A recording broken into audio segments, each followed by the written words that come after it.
un excellent move ici. J'ai pas mon ult, Qui passe au level 21, le GG à toi, bravo. Salut tout le monde, bonjour. C'est Cooldown en mode quotidienne de l'E3, comme on l'a fait pour plusieurs salons, et donc ça sera tous les jours à 20h jusqu'à mercredi, je crois. C'est les news du site cooldown.fr et de Cooldown TV. Et tous les soirs, on va tourner avec des streamers et des gens de la rédac. Ce soir, on a des représentants assez éminents. On a Dalziels. Non, Chablou d'abord. Juste en oh bah non. Salut tout le monde. J'étais hyper chaud là. Alors Chablou, il est pas tout à fait éminent, c'est un petit nouveau. Mais on l'aime bien. Comment vas-tu, Chablou? Il fait de son mieux. Je vais bien. Et toi? Ça va. Dalziels en dessous, notre chef TV. Yo. Et Shin qui est puni. Bonsoir, oui, j'ai pas droit à la caméra, c'est interdit pour moi. Voilà, donc vous voyez, il y a les petites news qui défilent, où ça? Là, non, de l'autre côté. Ce qu'on va faire pour cette première quotidienne, c'est d'abord un petit bilan de ce qui s'est passé hier soir. Vous l'avez suivi, sans doute avec nous. Si c'est pas le cas, vous avez la VOD sur YouTube. Vous avez la VOD ici. Et donc les annonces, les gars, voyons sous un air retenu. Battlefield 5 déjà, sans doute. Et Battlefield, écoutez, il y a eu quelques annonces quand même, mais pas grand chose. On a vu un tout petit peu de multiplayer, mais honnêtement pas grand chose. Qu'est-ce qu'on a noté sur le site? On a noté qu'il n'y avait pas de lootbox. Ah oui, ça ils l'ont bien annoncé. Oui. Ça y a pas de souci, ils referont pas l'erreur. Hein. Là il y a eu le petit moment, on s'excuse, on tape le front sur le sol et on est vraiment désolé. Mais par contre, c'est vrai qu'ils ont quand même fait une autre annonce assez importante, c'est le Battle Royale. Alors ça, tout le monde est tombé des nues. Non, alors oui, c'était un... Attendez, vous avez l'air de dire qu'on en était sûr, mais on n'en était pas si sûr que ça. On savait que Call of Duty, on en a été sûr. Oui, mais justement, si Call of en fait un et qu'on en est sûr, Battlefield allait en faire un, c'était... ils auraient pu la jouer différemment. Ils auraient pu dire, ok, Call of Duty fait n'importe quoi, on les a perdus, et les vrais c'est nous. Nous, on a un mode solo, nous, on a un multi sur des maps immenses, et nous, on fait pas de mode Battle Royale débile. Ils ont cédé à la mode comme tout le monde. Alors, sur ce que je pense par rapport à ça, justement, c'est qu'en fait, le Battle Royale n'était pas prévu il y a genre 3 semaines. Moi, je suis persuadé que le Battle Royale, il y a rien qui était prévu là-dessus il y a 3 semaines. Effectivement, ils ont dû suivre Call of par rapport au fait qu'il l'ait annoncé, et puis sur le fait de se dire, bon, allez, tout le monde fait son Battle Royale, donc je vais faire le mien. Mais quand tu vois que par exemple il n'y a pas d'image, et ils ont juste fait hey les gars, on va en faire un, pour que tout le monde puisse applaudir.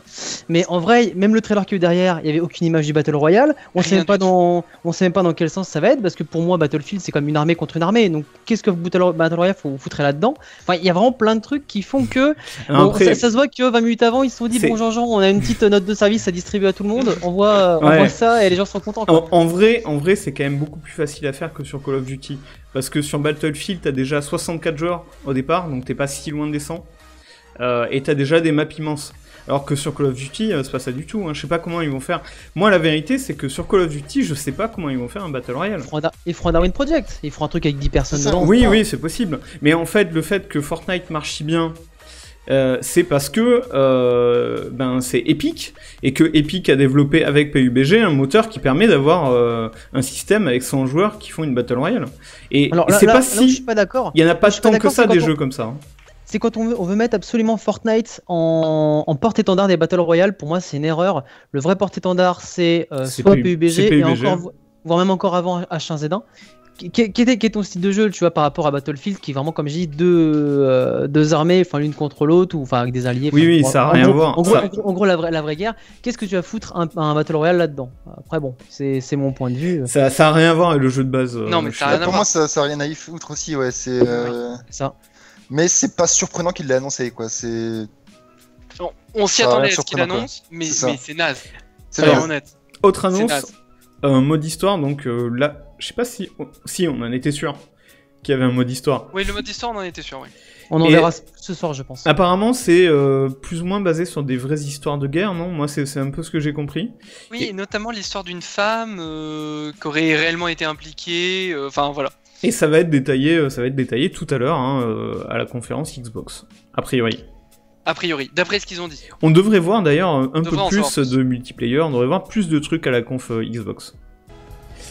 Donc, par rapport à FIFA, Chine, tiens, notre spécialiste maison. Il y a eu deux annonces FIFA très grandes pour recadrer le FIFA 19, mais aussi la Coupe du Monde FIFA 18. Alors, c'est une fausse annonce, la Coupe du Monde FIFA 18, c'est connu déjà depuis plusieurs semaines, étant donné que déjà, et maintenant les nouvelles versions, enfin les nouvelles moutures qui sortent, les nouvelles copies qui sortent de FIFA 18 ont déjà la jaquette Coupe du Monde. C'est la seule vraie différence qu'il y a par rapport aux anciennes éditions, c'est que FIFA, donc qui détient les droits de la FIFA, ça tombe bien, qui sont les organisateurs de la Coupe du Monde, Electronic Arts faisait à chaque Coupe du Monde un jeu tiers, en fait, basé que tu payais 40 balles, 50 balles, pour avoir tous les stades de la Coupe du Monde, tous les joueurs et tout ça. Cette année, ce sera une update gratuite.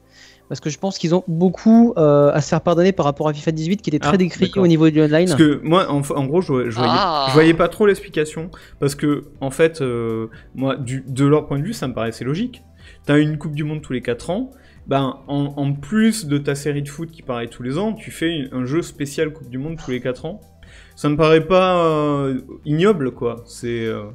Après, il faut savoir que entre chaque FIFA, t'as un an, ils rebossent systématiquement le moteur du jeu, tu vois.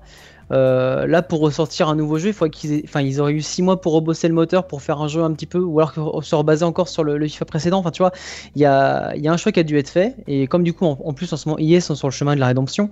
Donc, c'est peut-être pour ça qu'ils ont fait le but gratuite. Mais c'est vrai que FIFA, de ce que j'ai entendu, parce que bon, après, je suis pas non plus trop dans le milieu e-sport, FIFA, tout ça. Mais de ce que j'ai cru comprendre, il y a beaucoup de joueurs qui ont lâché le jeu parce que oui, il y a des problèmes de online, le jeu est beaucoup trop arcade, des matchs qui se finissent à 8-2 sans problème, le gardien fasse n'importe quoi.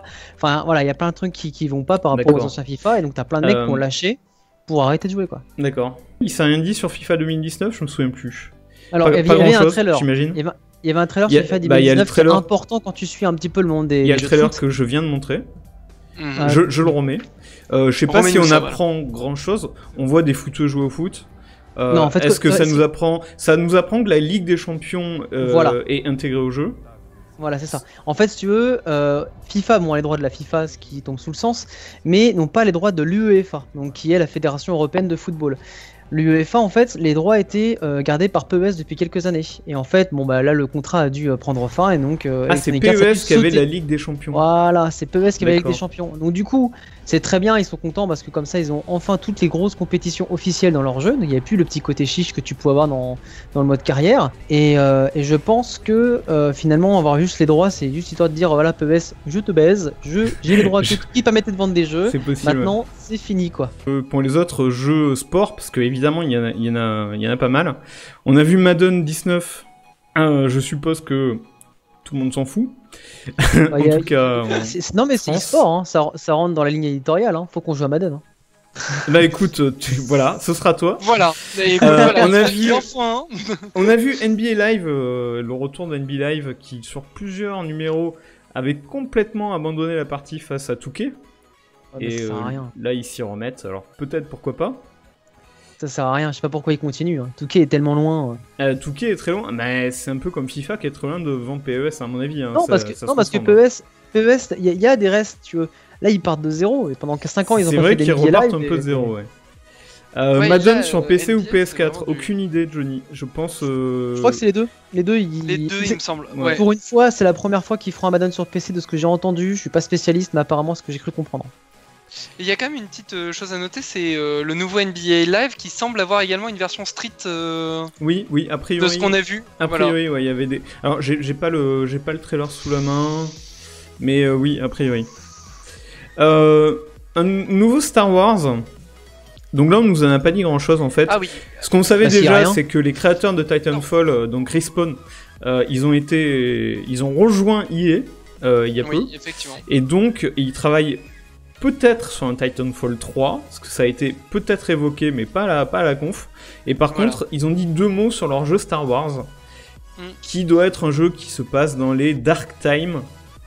Voilà, donc au moment où la force est au plus bas et on va jouer du côté obscur. On va jouer un Jedi, et voilà, la grosse annonce, ils se démarquent par ça, ils veulent nous faire jouer un Jedi pour le coup.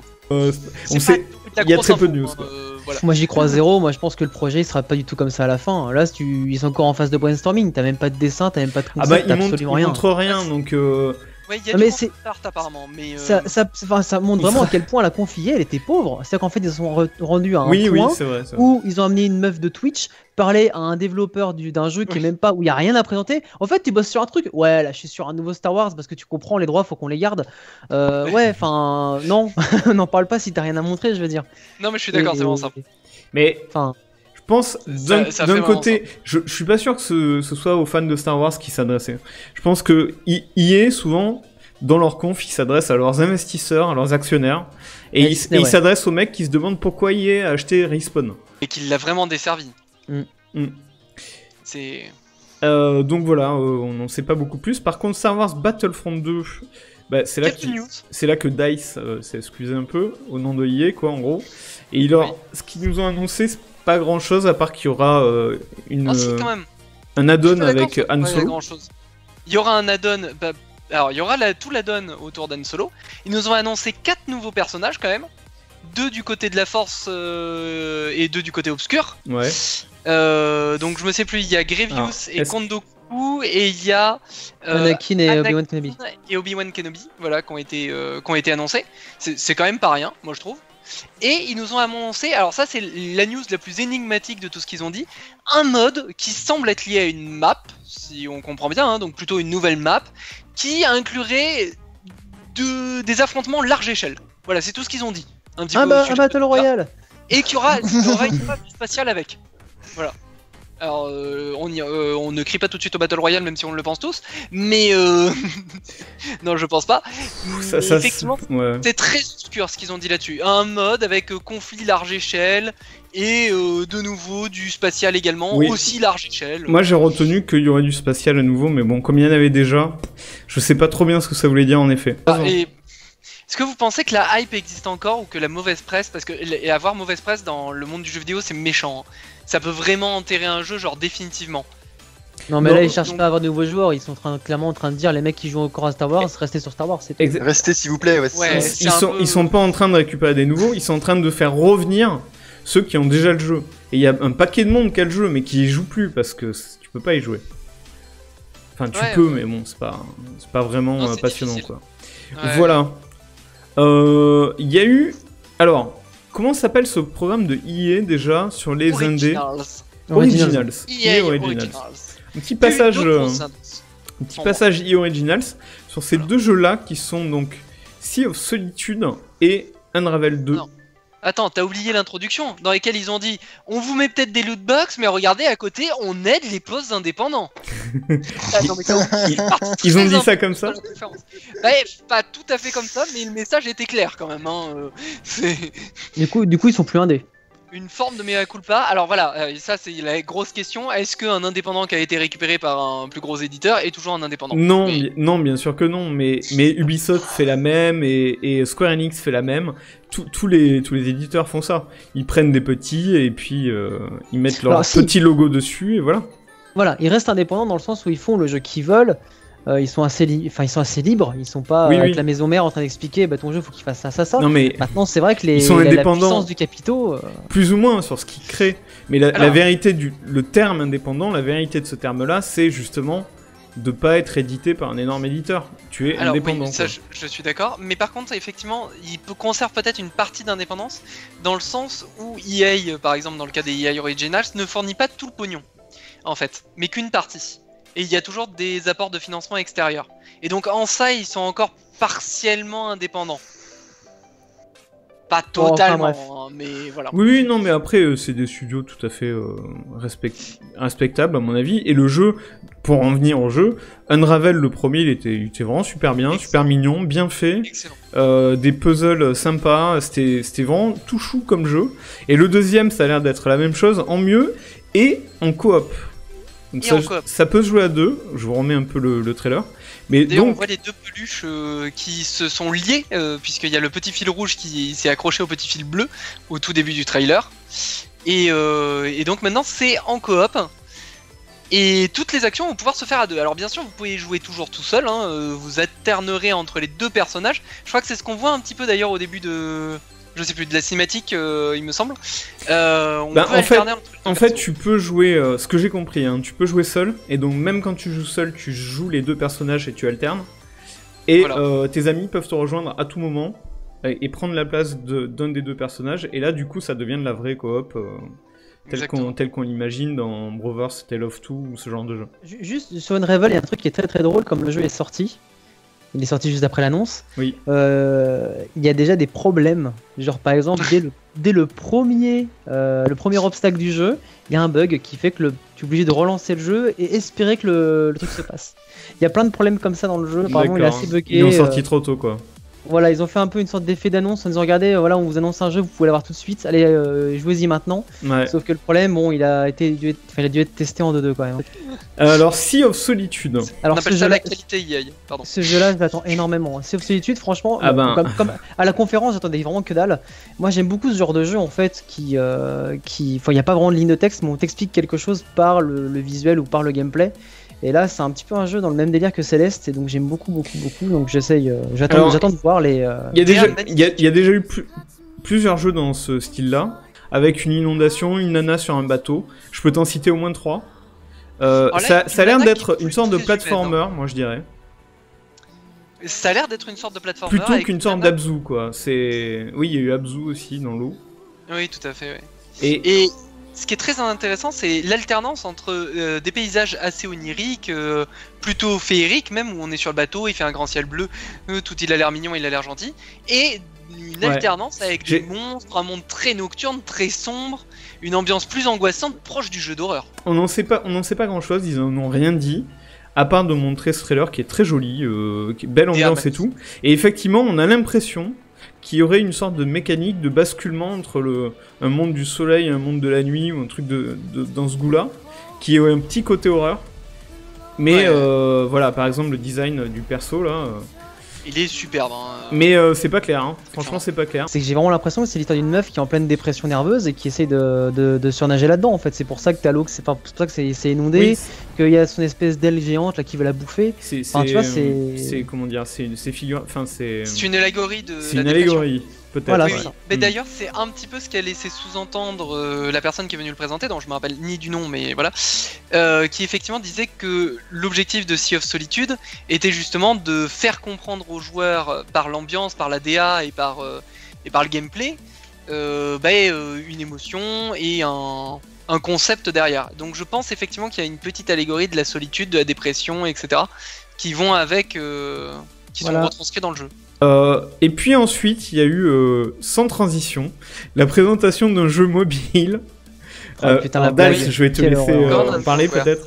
Basé sur Command & Conquer. Tout à fait. Alors, on va pouvoir discuter de l'utilisation de la licence Command & Conquer, qui déjà est très très discutable, hein, puisque du coup, une grosse licence, très aimée des joueurs, notamment les premiers opus, et là qui revient sous la forme d'un jeu mobile. Ah bah alors là déjà, on vient d'en perdre la moitié des gros joueurs, parce que Command & Conquer ça s'adresse plutôt aux gros joueurs PC quand même. Hein. Alors, donc attends, là tout de suite je leur offre un jeu. Quand même, j'ai vérifié, il y a eu un Command & Conquer, il y a vraiment pas vieux, qui était free to play. Et alors, il y a un Command & Conquer, ils se sont déjà perdus en cours de route plusieurs fois sur la licence. Ouais. C'était très décrié, là on dirait qu'ils ont fait fi complètement des retours des joueurs à propos de ces opus ratés et qu'on va continuer dans la même lignée. Alors toutefois, il faut savoir que durant la conférence, ils nous ont présenté ça sous la forme d'un match entre deux joueurs qui sont venus jouer sur place et qui ont été castés, hein, donc une volonté e-sport très très claire. Et on se retrouve avec ce Command & Conquer, ce qui est un tactical sur mobile, en temps réel, hein, pas un tour par tour, qui se joue sur un échiquier hexagonal avec une base de chaque côté. Et donc à chaque fois qu'on... Comme on le disait à ce moment-là, ça ressemble à du Clash Royale, on peut le dire. Alors, ça ressemble vraiment à du Clash Royale. À chaque fois qu'on prend le point central, on tire un missile, ça détruit la base adverse, progressivement. Et l'objectif, c'est qu'il y a une barre qui se remplit en temps réel, comme Clash Royale, et donc quand vous cliquez sur les unités, ça la fait pop, et elle va attaquer. Par rapport à Clash Royale, on a quand même vu un petit peu plus d'options tactiques, puisqu'il y a la possibilité de rediriger l'unité, de lui indiquer quelle autre unité elle doit agresser. Donc il y a un petit peu plus de profondeur tactique. On a également vu qu'il y avait différents types de personnages à incarner, comme des généraux, on va dire, qui auraient des capacités un petit peu particulières. Ça m'a fait un peu penser à Advance Wars, ce côté-là, qu'on retrouve un petit peu peut-être dans la patte graphique, même s'il est loin d'être aussi beau qu'un Advance Wars. Mais bon, il y a ce côté général qui est peut-être un petit peu présent également. Par contre, est-ce qu'il y a un véritable intérêt pour les joueurs? Non. Tout le monde est déjà sur Clash Royale, c'est pas... arrive tard. C'est un clone qui arrive très tard, aucun intérêt au cœur des joueurs. Je pense que ça va être un ratage monumental. Il arrive vraiment trop tard en fait. En termes de marketing, très clairement. Ils veulent vraiment récupérer du public qui ne touche pas par rapport aux autres jeux, mais avec... Enfin non, je sais même pas ce qu'ils veulent faire avec, parce que Command & Conquer, c'est des trucs qui sont connus par des gens, enfin, par une niche de personnes, quoi. Nombreuses, certes, par rapport à d'autres niches, mais ça reste quand même une niche. Et je sais pas, ils veulent faire un truc grand public avec une série de niches. Enfin non, je sais pas, c'est bizarre. J'arrive pas à bien interpréter leur, non, c'est vrai que c'est bizarre. Leur objectif. Et donc, ensuite, l'énorme jeu qui a été montré, un peu plus... C'est Monster Hunter Iron Man Edition. Alors non, oui, c'est Destiny Hunter. On sait toujours pas. On a eu l'impression au début que c'était une sorte de Destiny-like. Et en fait, il y a des énormes boss qui ont l'air de devoir être... Ça ressemble aussi un tout petit peu à Monster Hunter. Non, pour moi, c'est un Destiny-like à 2000%. La seule chose où ils s'inspirent de Monster Hunter, c'est qu'ils ont bien dit qu'ils voulaient une facette histoire personnelle dans une base instanciée entre les missions, tandis qu'on va rejoindre ses amis dans des cartes en monde plus ouvert pour aller effectuer les missions et aller affronter des boss. Et après, il y a tout cet aspect donc multijoueur. On a eu une présentation plus ou moins succincte du fait qu'il y avait 4 grandes classes, hein. Le Ranger, l'homme à tout faire, on va dire, le Colosse avec ses grosses armes et une grosse armure, le petit Speed du coin, celui qui est très agile et rapide. Voilà, merci pour son nom. C'est mon mail. Et le Mago, hashtag Storm, voilà, dans cette... voilà. Alors lui, il s'est perdu. Ça, c'est vrai que c'était assez bien détaillé, et qu'ils ont insisté là-dessus. En dehors de ça, on a pu voir un petit peu de gameplay, pas autant qu'on l'aurait aimé, hein. Les infos ont été plus succinctes que ce qu'on pensait. On a vu clairement que en mission, les maps étaient en monde ouvert, qu'on pouvait passer donc désert, sous-marin, l'armure elle peut aller un petit peu partout. On peut voler pendant très longtemps, il n'y a pas l'air d'avoir de limite de carburant, c'est pas que des grands sauts, c'est vraiment du vol, longue durée. On a pu voir aussi une chose que j'ai bien appréciée, peut-être ce que j'ai le plus apprécié même, c'est la verticalité du jeu qui est très très utilisée, avec la possibilité de combattre en vol stationnaire, avec la possibilité de repasser en mode vol où il range ses armes et où il est plus rapide. Bah, vu la taille des boss. Alors, vu la taille des boss, attendez, voilà. je vous remets le boss. Mais ouais, les boss, ils sont quand même assez impressionnants, a priori. Moi j'ai été assez hypé, hein. C'est la première fois que j'entendais parler de ce jeu, donc j'étais pas là l'année dernière, je devais être dans une grotte. Donc perso, je suis assez hypé par le jeu. Graphiquement, c'est très cool. Les armures sont belles. Surtout parce que c'est BioWare. Oui, BioWare, un bon studio, effectivement, derrière. Moi, je fais confiance à BioWare en fait pour tout ce qui est scénario et. Tu n'as pas joué à Mass Effect Andromeda. Non, c'est pas la même justement. C'est pas la même équipe en plus. Ouais, mais... J'ai joué 1 ou 2 ou 3 et pour moi c'est une très très bonne saga, un des meilleurs space opéra que j'ai vu depuis longtemps. Ils ont beaucoup insisté en plus sur cette histoire, hein. L'histoire personnelle qui allait changer en fonction de tes décisions, ta base va évoluer, tu auras tes propres personnages qui seront présents dans la base, ça sera pas forcément ceux jouable en solo, et ça me hype et ça m'intéresse. Alors moi pas du tout, parce qu'un truc où t'es censé être 4 en multi, je comprends pas l'intérêt de pouvoir faire l'histoire. Enfin si je comprends mais je vais pas la faire quoi, l'histoire en solo. Ça dépend comment c'est amené après. Non mais là, en fait, on sait pas du tout. Ils nous ont rien dit là-dessus ou quasiment. Sauf qu'il y avait des classes et que ça ressemble à un Destiny et que mais quand même tu peux le faire un peu en solo. Mais on sait pas du tout comment, pourquoi. Non, ça est resté assez mystérieux. C'était le petit résumé de ce qui s'est passé hier soir. On vous a commenté ça en direct. Merci à Epica sur le site qui a rédigé ça en direct. En fait, chaque conférence, vous pouvez nous suivre. On est en live, on vous la commente, mais aussi sur le site, les infos sont ajoutées petit à petit, tous les trailers qui arrivent, on vous les ajoute à l'article, qui est mis à jour de façon dynamique, et comme ça, vous ratez rien, vous avez toutes les infos que nous, on peut rater parfois aux commentaires, vous retrouvez directement les trailers et les détails. Un excellent move ici. J'ai pas mon ult. Qui passe au level 21, le GG à toi, bravo.